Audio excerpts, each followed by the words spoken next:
In other headlines in education news, a lot of progress has been made at the new Gallatin High School despite the ongoing pandemic.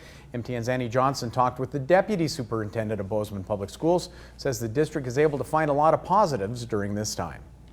Most people wouldn't start something new during a pandemic. Well, it wasn't planned, but that's exactly what's going to happen with the new Gallatin High School. It had to slow down a little bit on the various projects, but overall it's been pretty good. I mean, they've stayed on schedule pretty well.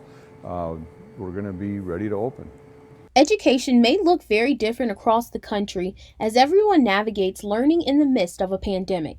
But for a new high school, it won't be as challenging to implement new procedures to keep everyone safe. It will be easier for Gallatin High School because we'll have about 850 students in this building. It's a 1,500 student school, so a little over 50% of the capacity of the entire building. So it'll be easier for Gallatin High School to be able to provide those separations. And with hundreds of students at Gallatin High, that means hundreds less at Bozeman High. Those 850 students will be coming off of the Bozeman High enrollment, which will help. You know, they'll be down to 1,500 or so.